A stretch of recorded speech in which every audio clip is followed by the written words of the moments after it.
Hello, good afternoon, everyone. Welcome back to our American online classroom. And last week we had discussed about some important issues in U.S. history, such as the basic rights and freedoms, and we also talked about women's equations and also how United States treated women unequally in the 19 even until 1970s. So today it is a very important issue as well that we need to discuss, which is we're going to talk about the federal government of the United States of America.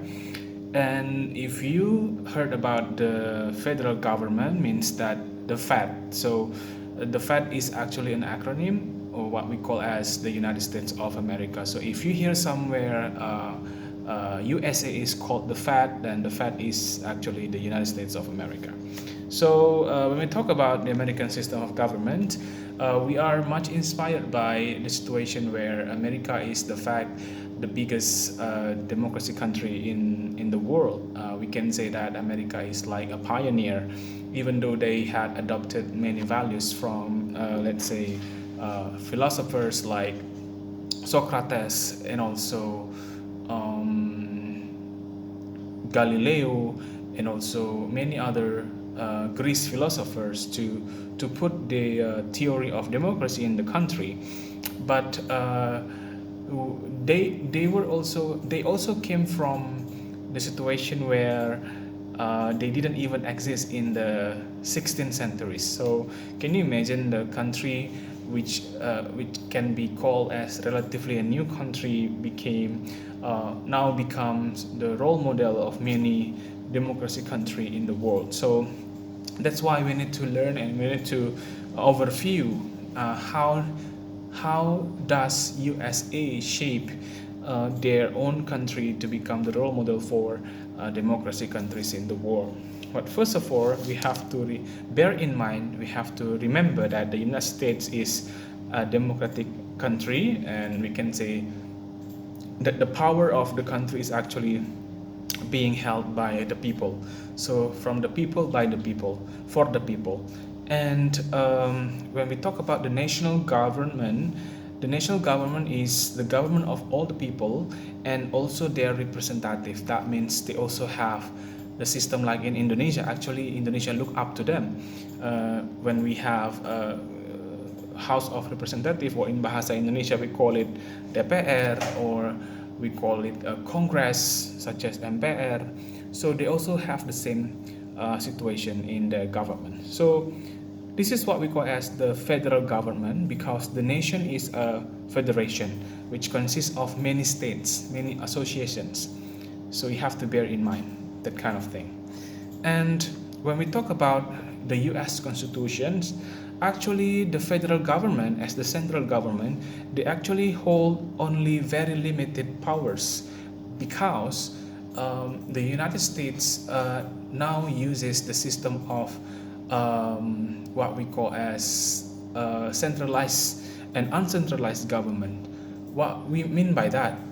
That means that each state has their own policies, has their own laws, but somehow in the other way around, there is a federal government which functions to govern or to rule some basic laws, such as education, such as defense, such as economy, and so on and so forth. So when we talk about the Fed as the system of government in the United States of America, we can say that the Fed is quite or has very limited power among the states, because each state, as I have mentioned earlier, each state has its own policies, each state has its own bills, each state has its own government which can rule the whole state.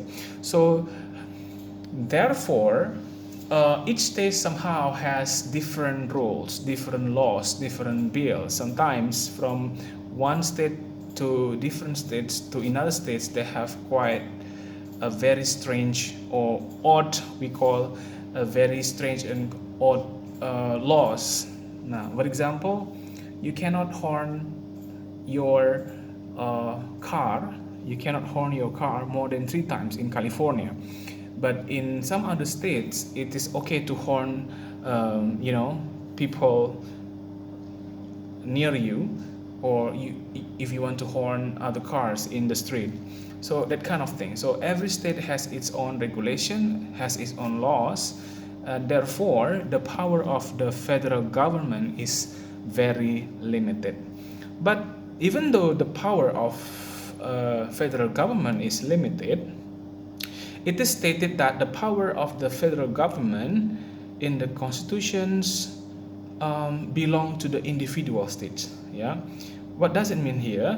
That means the founding fathers established 3 branches of government. Just like in Indonesia, they have legislative, they have executive, and they have judicial. So if you forget what is legislative, legislative consists of members of Congress and also House of Representatives, such as DPR, DPD, and MPR in the case of Indonesia. And also they have executive. Executive is the president and all the ministers. Everyone who helps president is called the executive in terms of the ministers. And then also we have the judicial, just like in Indonesia. The Fed system also has judicial, which function as a supervisor, we can say. The supervisor of anyone that committed crime in the government must be overviewed and must be examined by the judicial, right? So among these brands, each brand, it has different functions and power under the principle of separation of powers, or in bahasa Indonesia we call it pemisahan kekuasaan, right? So it is the same goes to this federal system in the United States. So they adopt the system of the separation of power. That means the executive cannot involve in the, let's say, legislative matters and vice versa. There is also a system of checks and balance, checks and balances, so that each branch has some control over other 2 branches. For example, the executive has control, has rights to supervise, let's say, legislative. Meanwhile, legislative also has rights to check what the president and his or her helpers are doing at the moment. And also, they also able to supervise, to overview the judicial system. And this way means that no group have too much power. That means they want to minimize the power which is concentrated into one branch only. So we cannot see that, for example, legislative is more powerful than the executive and vice versa. So basically every branch has the same opportunity and chance to exercise their own rights and responsibilities, right? So basically when we talk about the diagram of the federal government, so above these all branches are the constitutions, and then below the constitution is what we call as the federal government. And the federal government itself is divided into 3 branches. First is legislative branch, second is executive branch, and the third is judicial branch. Kalau dalam bahasa Indonesia, legislatif itu MPR DPR, eksekutif itu presiden dan para menterinya, judicial branch itu adalah Mahkamah Agung.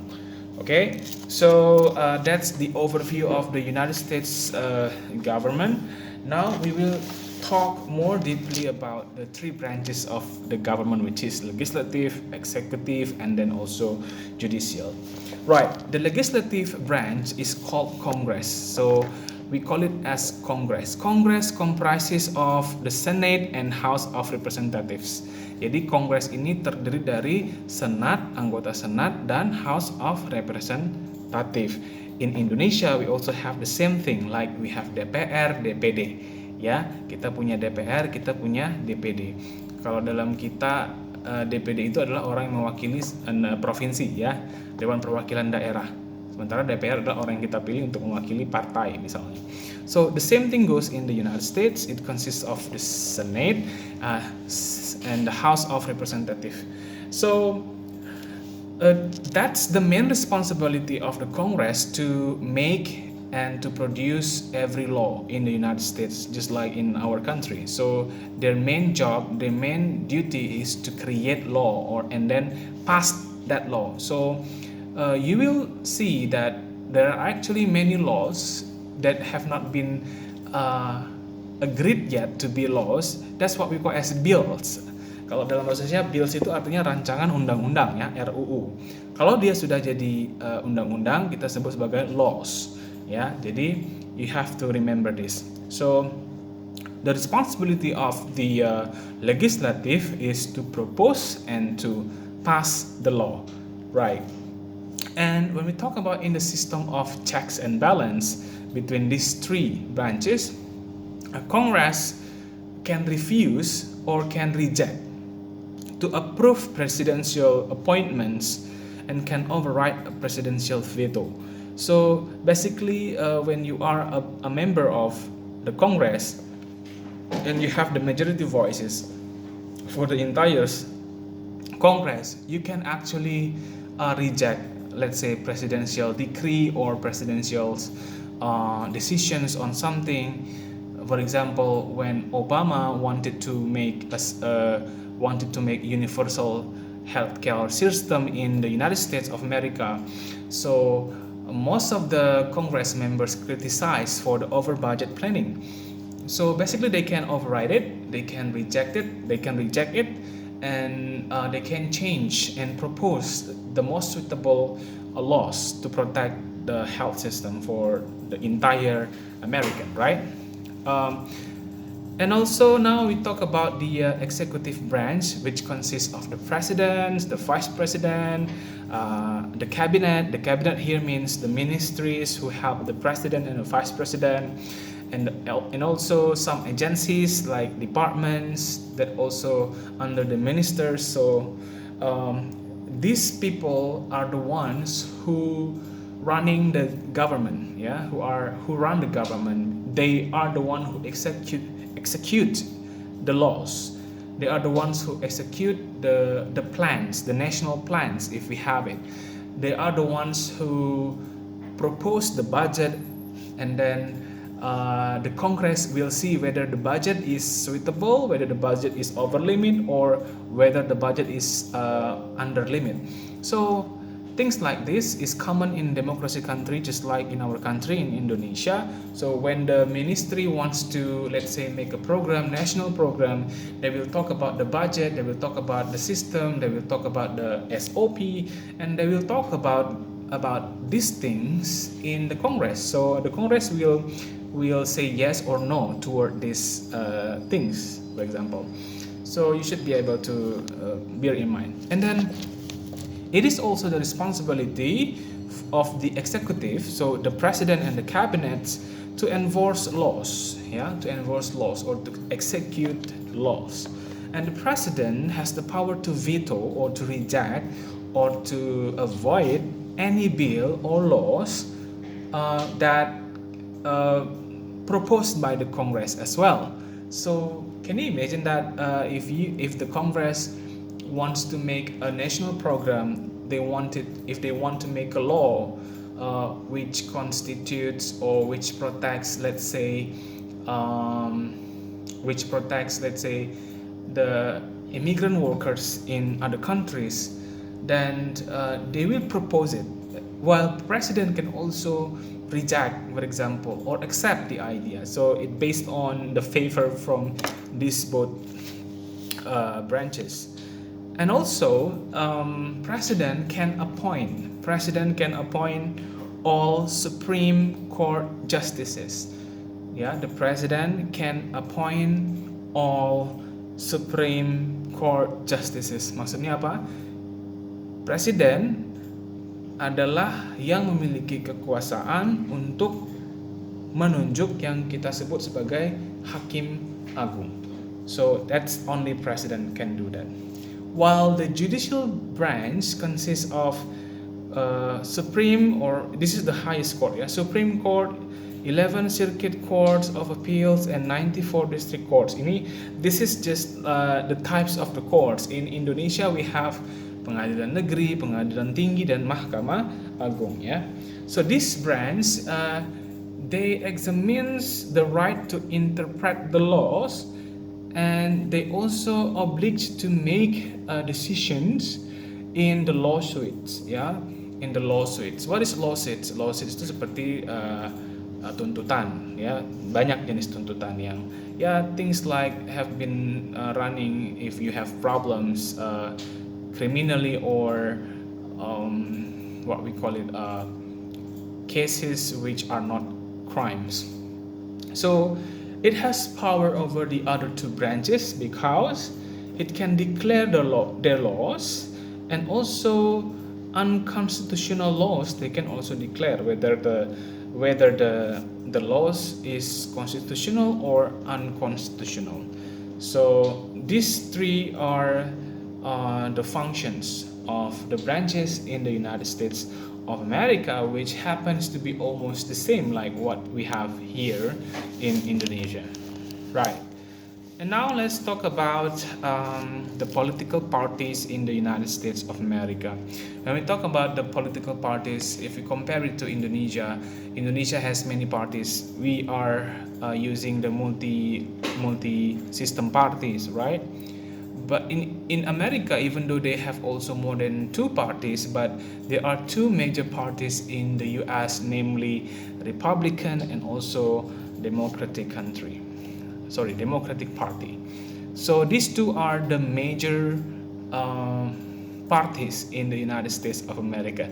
The current president, Joe Biden, comes from Democratic Party, while the previous one, which is President Trump, he comes from Republican Party, and the president before Trump, which is Barack Obama, also he comes from Democratic Party. So it seems that every 5 years, United States of America will have different president from different party. Jadi kayak take turns, ya, take turns. So this 5 years is going to be Democrat. The next 5 years would be Republican. But it's not all, it doesn't happen that way every time. There were times where Democratic parties won 3 or 4 times. Same case, there were times where Republican parties won 2 periods or 3 periods respectively. So when we talk about the political parties, in some of the early political parties, such as the Federalists and the Whigs, in 1854, the two major parties have been the Democrats and the Republicans. Yes, there were smaller parties, but I told you earlier that these two are the major ones. Many people say that there is not much difference between the Republican and the Democratic parties. But one thing for sure, among so many values that Republican parties hold is their conservatism. What is the conservatism? Conservatism values is upholding traditional values. Meanwhile, Democratic Party seems they are more liberal, they are more fast forward, they are more dynamic in terms of change in the society, and so on and so forth. So I think you should be able to understand the values between these two parties. For example, the president of George Washington, one of the earliest presidents of the US, and also Thomas Jefferson, these two figures were very popular, were among the most popular United States presidents. Even though they have different values, but sometimes they also share, common values, universal values, which was the progressive for American society. So they believe that transcendentalism, must be executed in every individual of the United States of America, of American citizens, and they believe in the values of progression. So America can be considered as one of the greatest countries in the world. Right. I think that's all for today. I hope you have